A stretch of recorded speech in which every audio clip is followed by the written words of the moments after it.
Are you guys ready for the second half of this incredible night? How are you guys doing? How are you doing? Let's hear it. Okay, amazing. This next comedian, she is so fucking funny. I love her so much. Please start clapping now for the one, the only Sarah Ross!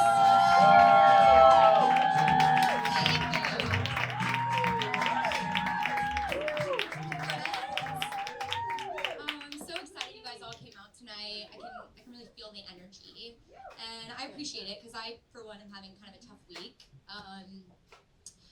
I didn't really plan on talking about this on stage, but kind of a Mark Maron hair took over me, and I was like, why don't you work out your shit in real time? Why not? This is partly my show, right? So, love you, Michael. But unfortunately, I have to just like say it off the top because it's affecting every single thought I have these days. My dad's dying. He's dying of cancer.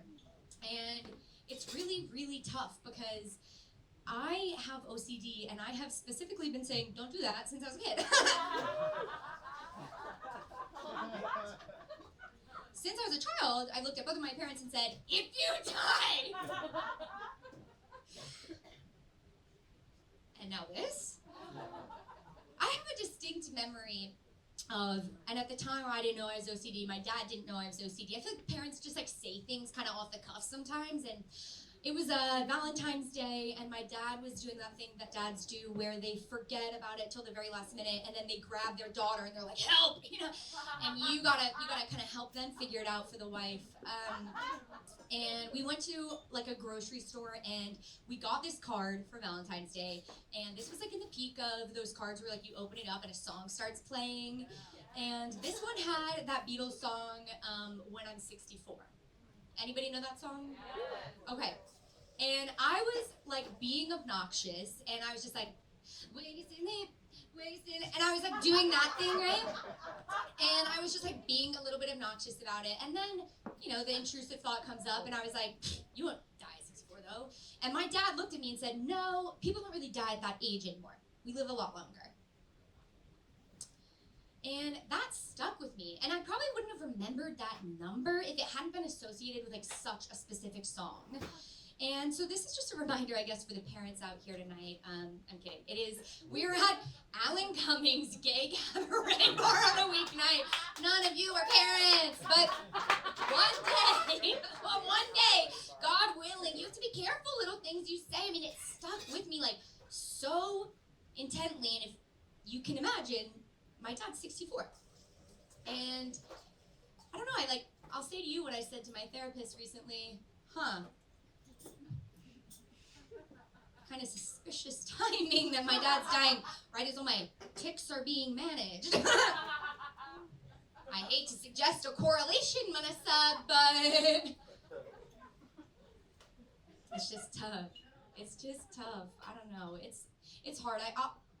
I wish it wasn't, because also I'm like, I need to put this on my writer for the future. If I ever do a show, no other comic is allowed to talk about mental health or therapy. That's my thing.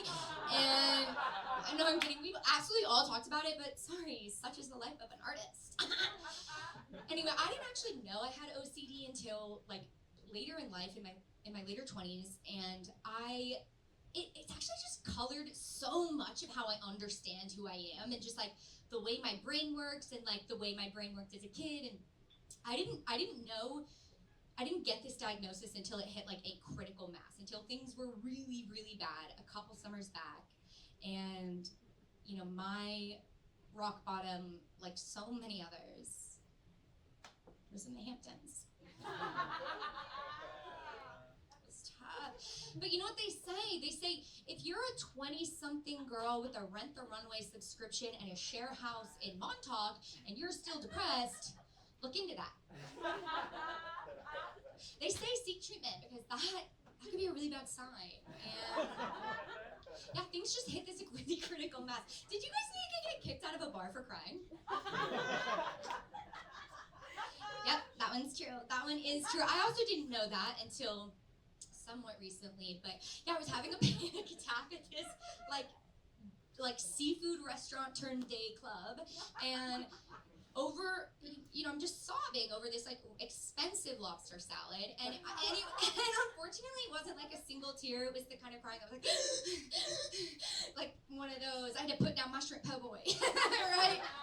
I had to excuse myself, and I walked over to like what I thought was just like a corner where I could kind of like do some like mindfulness, like grounding. Like at this point I wasn't in therapy, so actually those two words had never occurred to me, but I was just gonna go over there and like hate myself for a little bit for ruining the girls' trip. And a woman approached me, and something that's so beautiful is that an NYU doctor can look like anything in the wild. This woman had space buns and a purple smoky eye. And she too had been sipping on rosé, but she wanted to help, God bless her. She wanted to help. So she came over and she was trying to like walk me through some breathing exercises, and she was like, you have to pretend like you're breathing through a straw. And so the bouncer at some point came over, and it is one drunk bitch teaching another sobbing woman how to breathe. And we got kicked out on a technicality. It just is a really weird feeling because, before I ever got help, and I got help right after this, I just felt like my emotions were they were so consuming. It was like I couldn't do anything else. I had no sense of really managing them. And Monica came into my life, and she changed everything, and she has told me to stop using her name. And I keep forgetting, and it's kind of a specific one. I should change it maybe to Jenny or something, but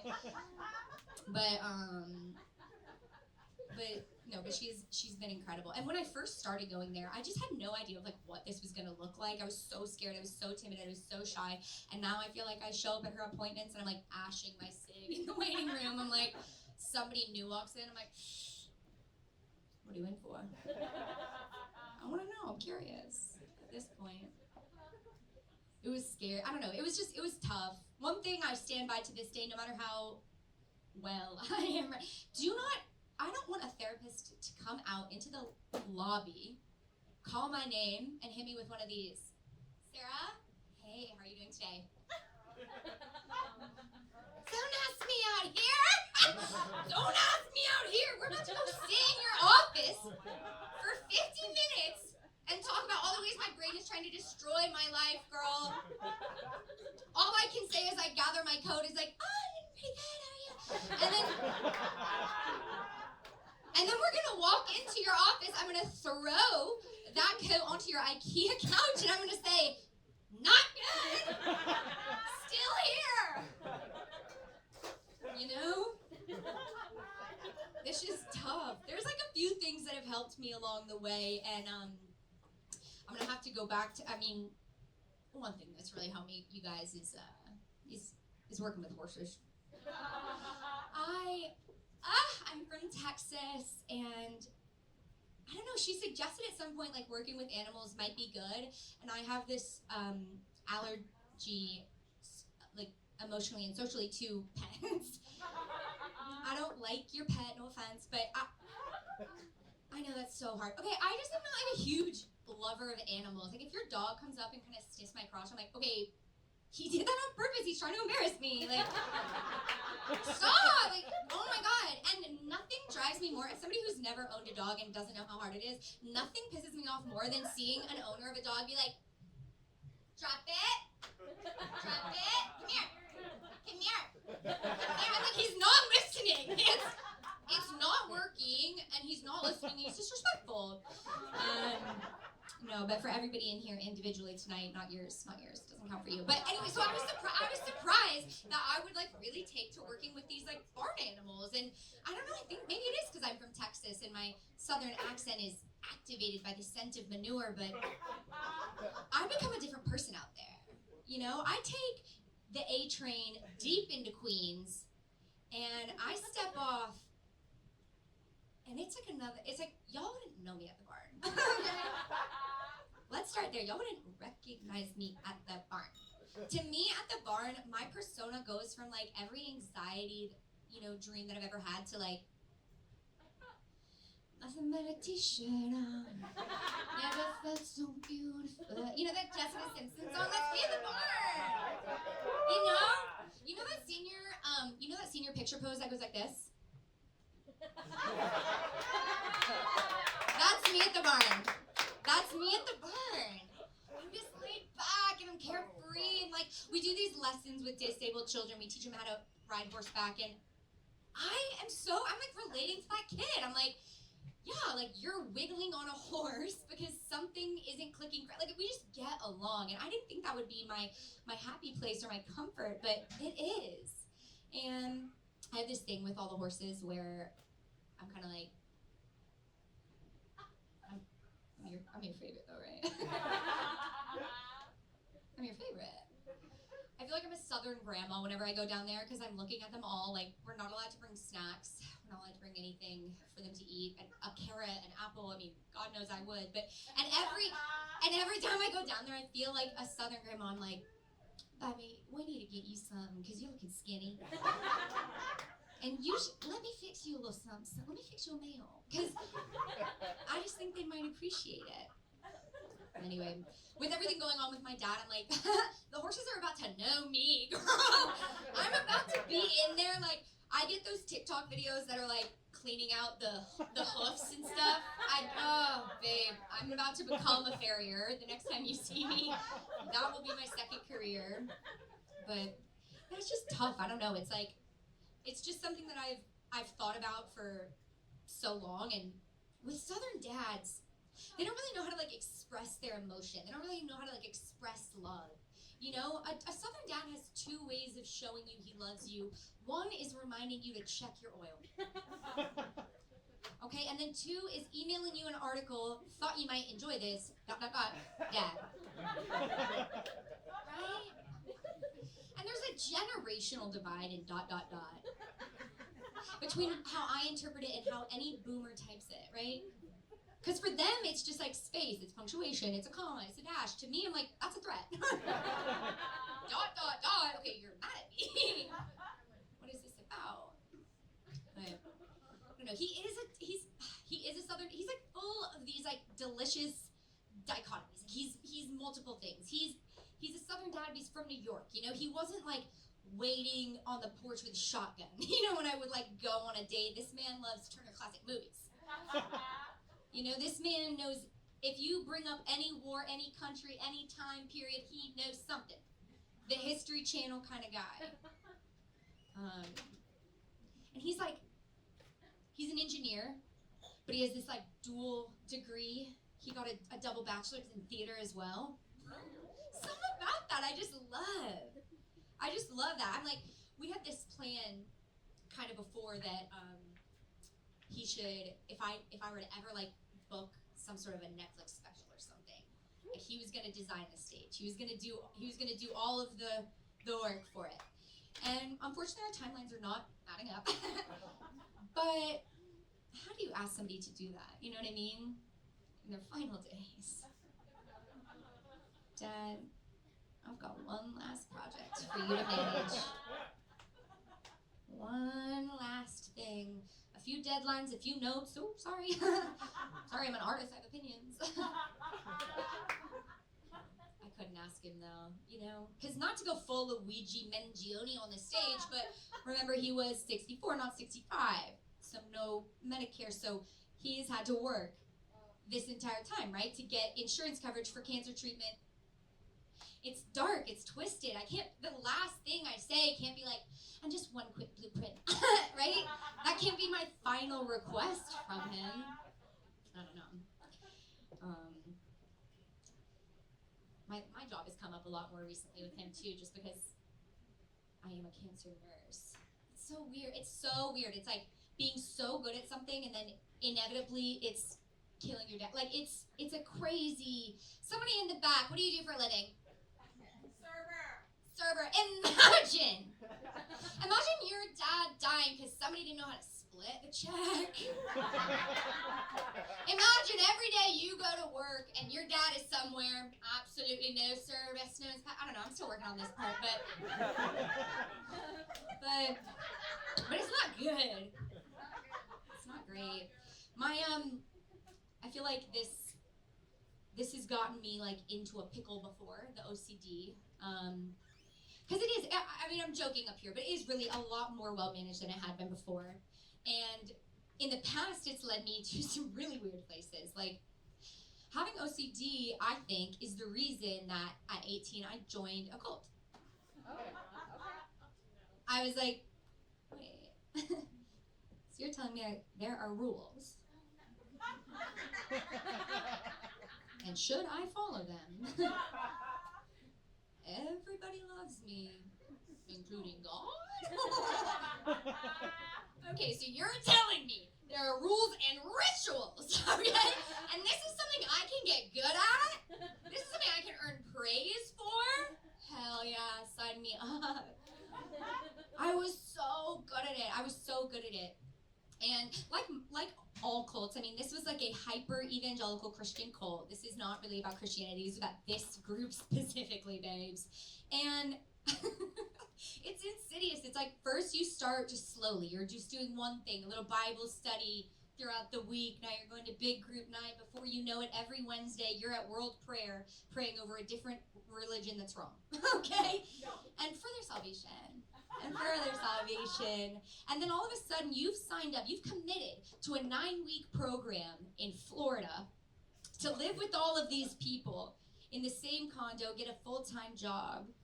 You're isolated. I mean, everybody I hung out with at that point was within this group. We saw each other almost every night, and my crush was going to this summer project, and so I was like, I'm gonna go.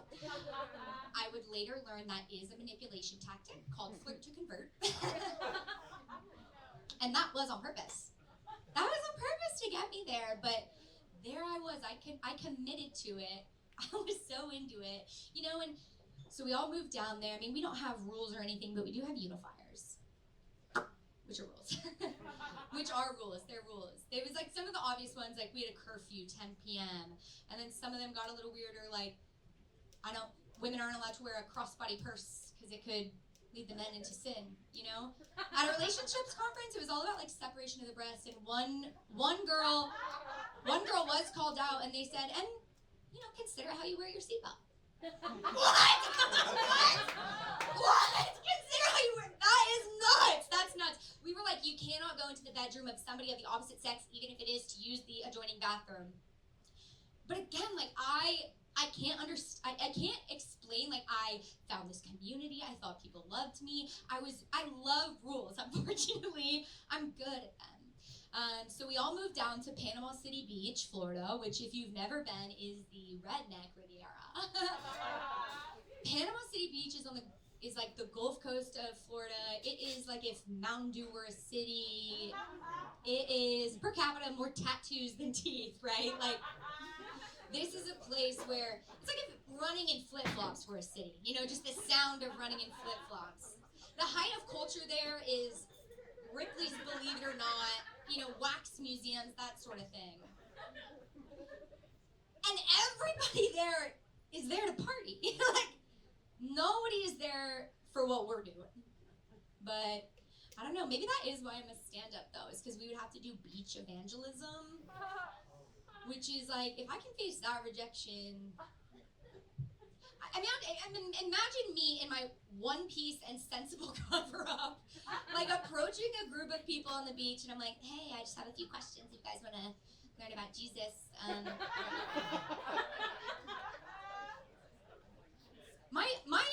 The question we would start with is 0 to 100%. How sure are you going to go to heaven? Talk with me, and we'll make it 100 by the end of this convo. And I'm like, let me get my pen. Hold on, there's an entire... All of a sudden, I'm like face down in the waves. They've like knocked me over with their Yeti cooler. They're like, get lost. We've got neuters, right? Maybe that's the rejection that brought me here, but I was obsessed and I was so into it. And like, I mean, eventually it all cracked and like I moved away, and I can remember the first moment that I really considered something to be wrong with this program. There were so many. I mean, it's like actually so sad. I need to like It's fine. I'm out of it, so it's okay. But I do remember it was June 26, 2015. I don't know if anybody can anybody recognize why that date is important? Gay marriage was legalized. Okay? Yeah. So we're together. We're together, and the leader comes up to us and is like, "Everybody, gather around. We get in a circle. We hold hands, and we start praying over the state of the nation, right?" And as they're praying, my eyes open, and I'm looking around like, not one other eye is darting. Not one other eye is darting.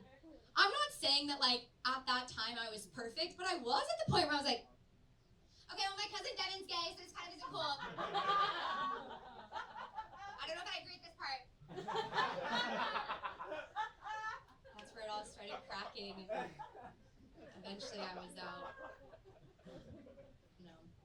But my parents were the ones who got me out of that. I mean, my parents were the ones who pulled me out of that. You know, it's crazy when your Catholic parents are looking at you like, this is a little much.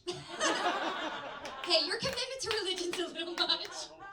You know? And I was hysterical. I was like so brainwashed. I was so convinced. I was yelling things at my parents like, I need to be a missionary. Like, and I believed it. And they would say, and where are you going to go? And I'd say, the top 5 places that need help. You know, and I would just like start listing them all. 4 of them were India. The last one was China. Like, who was she? I don't know. But I'm glad I escaped it. And that's my parents. And my parents never made me feel stupid for believing in something that was bigger than me.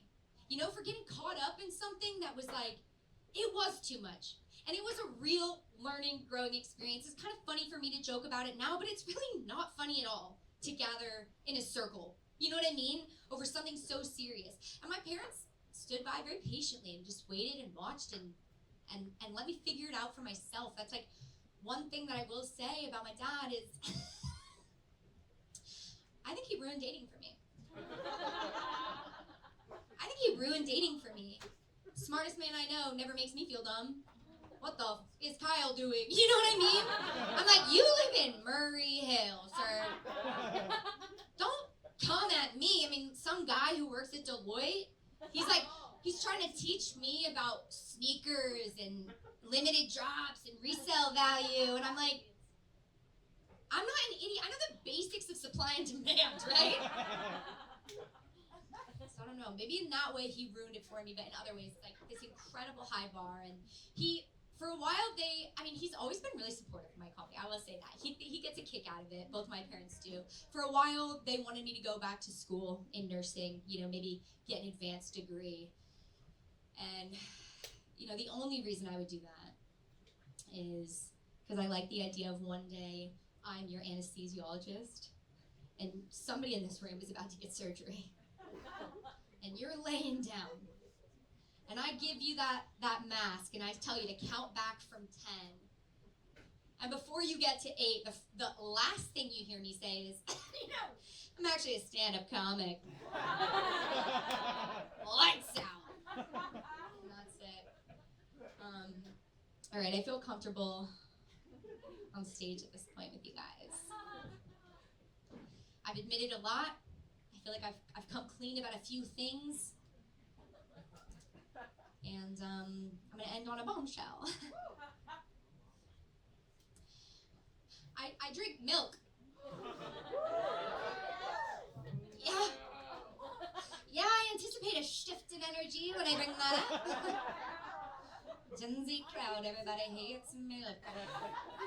You guys hate milk. I'm not a sociopath. I don't sit down to a pint of milk. You know what I mean?